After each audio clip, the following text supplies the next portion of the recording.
Okay. Romans 10, verse 18. But I say, have they never heard? On the contrary, they have. Their voice has gone out into all the earth, and their words to the ends of the earth, world. But I say, did Israel not know? First Moses says, I will make you jealous by that which is not a nation. By a nation without understanding will I anger you. And Isaiah is very bold and says, I was found by those who did not seek me. I became manifest to those who did not ask for me. But as for Israel, he says, all day long I have stretched out my hands to a disobedient and obstinate people. I wonder if he's talking about me on that last one.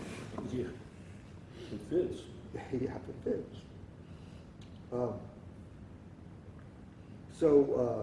Again, this is Paul, who is talking to the Romans, which is a mix or a blend of Gentiles and Jews, and probably other nationalities as well. It's not a black and white community. Rome was never an all this or an all that. It's a Gentile by definition, anything not a Jew, right? Yeah, pretty much. What's another? Is this another? Well, what I meant by that is there's the Roman Gentiles. They weren't Romans. But they might have been from the Far East or from Africa area, Egypt. And, I mean, just because it's a trade route, and so you have really a blend. So just so that, but this is a letter to Christians, right? These are ones that have believed, and so that's who he's talking to. But he's talking about the Jews, is what he's talking about. I would, in today's society, we would say that he was picking on them or singling them out or whatever. That's what he was doing. Yeah, and that is true. Yeah. So when we see these words, they, that's to whom he's talking about, is they being the Jews here. But he will also mention about those or others, and those would be the non-Jews, if you will, the rest of the world. It's kind of the way to look at that. What has he been talking about up to this point? I would think verse 12 kind of puts a quick summarize on it. For there is no distinction. I think in summary, that's pretty much what he's been trying to say throughout all of this is there's no distinction. Not really. Okay. So in 18, he's coming off of that verse 17. So faith comes by hearing, or from hearing, and hearing by the word of Christ. Then he gets into this phrase that I wanted to double check with you guys. How many of you have, instead of but I say, like mine says, I ask? Does any of yours translation said I ask? Yeah, ESV does. Yep. And New American Standard does not. It says say. But I say for New American Standard, yeah. My Amplified Bible has I ask on it. So I did a little bit of a search on that because I stumbled on it. I had to take pictures. I don't do notes really well. The Greek itself actually says, Allah lego mi Israel, which is, but I ask, not Israel, not did know. First, Moses says, I. So at the very beginning of it, it starts with I ask, but I ask, versus but I say. If you were the translators, why would you do that? The reason why I'm asking that question, no pun intended. When you say, but I say, that sounds like you're following it with a a declarative, a statement of yeah. truth. But when you say, but I ask, it's an interrogative, right? You're asking a question out loud. Both, I think, tend to get us to, it's a technique of, asking a question that doesn't need to be answered directly because the question itself is the answer or something like that. Rhetorical. Rhetorical, yeah. You gotta be thinking about the way, and I don't know if I always say it the same way. Sometimes you ask a question because you know the answer and you're trying to get the other person to come with you Right, with that. right. But sometimes you're asking a question because you don't know. And so how do you lead that in? Sometimes you say, I don't know, but do you know so-and-so? Whatever the Yeah. thing is. Now, I don't think it really applies here, but I can see how a question could be taken two different ways. Right, right.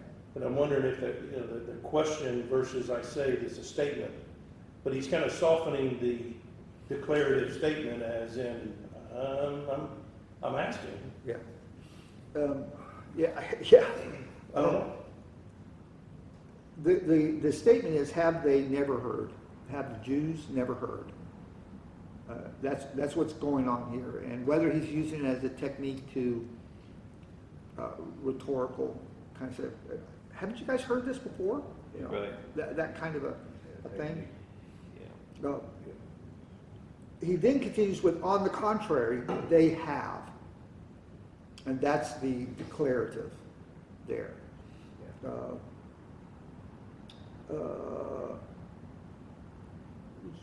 Then he quotes their voice has gone out into all the earth and their words to the ends of the world. Is that, I hadn't actually backtracked, I just wrote down Psalm 19:4. Is that where it came from? Yeah. I don't have it right. I think That's so. what it is. It's 19:4, their voice goes out through all the earth and the words to the end of the world. So it is a direct quote. Okay. And Romans 1:8, if I can get back there quickly enough. First, I thank my God through Jesus Christ for all of you, because your faith is being proclaimed throughout the whole world. So it's kind of a same theme that Paul has been saying throughout all of this as well. Yeah. That the word is getting out here. Go back, what was the reference to the Psalm? What was the number? 19:4. 4. The Psalm 19:4. You can write it in there. I have a pen. No, I've said. You got one too? Well, if I can look at my other Bible, I just still have it here. I just wonder what the context was there. Might have been a sword. That's why I carried my pen. So question 1 in verse 18. Question 2 in verse 19. But I ask, or but I say, did Israel not know? What is the difference between the first one, 18's question, and 19's question? I mean, besides the obvious change of words, but We hear it one first time and understand it the second time. One is knowing versus hearing, but also it says they as opposed to Israel. I don't know if there's a bigger they or it's the same day. It's the same thing. do you think he's talking about, because I always get confused when they use Israel, whether they're talking the nation of Israel or they're talking about Israel, the guy who started it all, kind of thing. Yeah. I do get confused every so often with what the real meaning behind that is. I don't have an answer, I just, I think it's the people. the Well, people. here they say they, which is a plural. Yeah, yeah. Yeah. I think this all, what he's doing here all goes back to the earlier part of chapter 10, when it's, for Moses writes that the man who practices the righteousness which is based on the law shall live by that righteousness. But the righteousness based on faith speaks thus, do not say in your heart, will this sin. I think it's all going back to the idea of hearing just for the sake of hearing, and then putting what you hear into practice. Yeah. That the nation of Israel there's no, they heard, right? And I think that's what he's saying here. But the fact is that the nation did not put into practice what they heard. One of those hearing versus listening Yeah. kind of thing. Or applying. Applying. Applying right, what you right, hear, right, right. That they went through the motions, but in their heart never truly followed what what was being required. Yeah, I wonder if that was never really truly wanted the rest of the world to know. I think They there's a wanted to little keep bit it to of themselves. selfishness, You yeah. know what I'm saying? We have a good thing going here. Why bring in the others? Oh, yeah. You know, that kind of, Without a doubt, because everybody else was an enemy.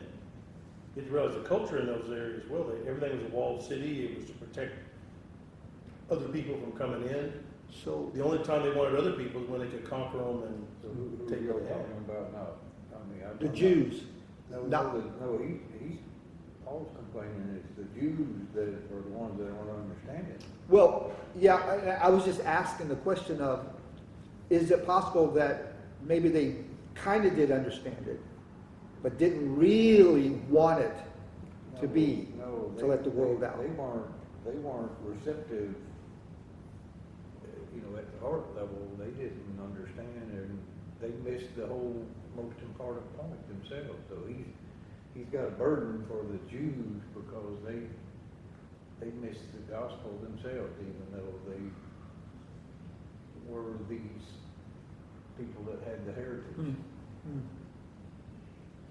Yeah, I think I see what you're saying, Howard, and I agree with what you're saying, because if you look back in their history, they always wanted what the other people had. Yeah. They were never satisfied with God being their provider. Right. They Right. wanted to judge it. Because Right. we can't see God. We have to take that on faith, right? Well, faith's sometimes a hard thing to do when you got all these other nations say, hey, they got their God, can see their God's standing right there, And that's easier to believe in a lot of cases than it is to have faith in something that you can't see. Even though he did all the miracles and everything over and over and over again in their history. And so I think that's the continual struggle that Israel had throughout their history, is belief and then disbelief and then decline, and then, when things got too bad, we got to go back and believe in God again, and then, it's the... Yeah, exactly, along with what you're going there. What he's quoting there is only half of Deuteronomy 32:31. Right. Or 32:21. The actual whole thing is, they made me jealous. They made me jealous with what is no God. They provoked me to anger with their idols. So I will make them jealous with those who are no people, and I will provoke them to anger with the foolish nation. So Which because you did exactly with what what? you're saying. Okay. You've got this. You're doing this to me. I'm just going to return this right back to you. Yeah, and how did he do that? By allowing by bringing the Gentiles in. He brought the Gentiles in to make Israel jealous of what he's going to do, right? He allowed the Gentiles to be, To get the favor as well.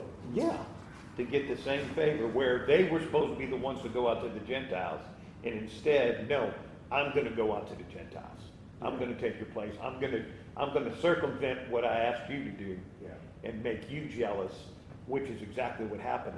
That's why he's having to write this book, and that's why Paul got so much. That's why he was so controversial when he went from the Jews, because they were jealous of what God was doing in the hearts of the Gentiles. And Gentiles is not an actual people like the Jews. Yes, yeah. So they are no nation. Right. Sorry. Makes Jews jealous with those who are not a people. Yes. The Gentiles there, yeah. Huh. I wonder if history repeats itself and the Christians do the same thing today. Absolutely. I mean, have we not learned our lesson from the Jews? Absolutely. It's our church and our group, our clump, our people, our clique, And only on special occasions will we go and do a mission trip Right. to help them out, you know, that kind of stuff. But our heart doesn't seem always to be in it, to really be open to the world, to let them know about God. You know, we make statements like, well, I'm not properly trained, or I've got to, you know, come up with an excuse. I've got work to do. I've got this. I got that. We don't do with a desire what God is to make Him known. Right. as That's human nature, right? Yeah. That's what the sanctification process works out of us, is that desire to, for it to be all about me, right? That's the human heart says, what is good for me? Don't worry about anybody else, what's good for me. And Christ says, don't worry about me, I've got you. Yeah. You worry about somebody else. When we start looking at ourselves, then we edge closer and closer to sin, right? When we become selfish and allow those other things to factor in. As long as we're looking outside of ourselves, we stay away from those areas in our life that get us in trouble. Yeah. And my question was not a question of condemnation about Christians, but of a critique, No, I can't. of an observation of how we tend to do the same thing. So how easily we can judge the Jews, say, oh, look how bad they are, you know, whereas the reality is humans are humans. Right. Right. Because I think what, you know, the whole point of what Paul is saying in this whole book is, yeah, there are differences, but we have a common thing. We have faith, we have our faith in Christ. That's what common in all of us. And I think what happens in the church is that we don't focus on the commonality, we focus on the differences. Right. And that drives us apart, which is what the enemy wants. He wants division, right? Because as a body, we can't be defeated. Right. But when he can divide and conquer, Ineffective. yeah, Right. yeah. Yeah. So Interesting. true. I mean, you can say that with the whole nation right now, Yeah. you know, not just on a religious standpoint, because they're focusing on the differences and not the commonality. What's the commonality? And that's why, I know I'm way off subject, wars, careful how I say this, so don't quote me in the whole thing. Wars are good in some ways. It's like two brothers. They fight like cats and dogs. But when something comes against the family, they're a terror together. And wars bring that, I mean, World War II did that to the United States. Yeah. You know, it brought a congealedness or whatever you want to call it, where they fought together as a unit. Right. And it wasn't the differences anymore, it was a commonality. But we've not had a true war in that sense. I'm not an advocate of war, but I mean, I think you understand what I'm trying to say. Yeah. But we've focused on the differences right now, and it's just, Well, we saw that happen in 9/11, right? At exactly. 9/11, we had this commonality, this, 9/12. you know, this whole idea of unity and fighting against the enemy. But I think you're exactly right. Sometimes when there is no common enemy, then we look, the enemy becomes ourselves. Right. That's exactly right. You know? Yeah, it does. So in 19, he quotes, well, I believe in that Deuteronomy 32, I will make you jealous by that which is not a nation. This word jealous, we talked about it a little bit last week, and that jealous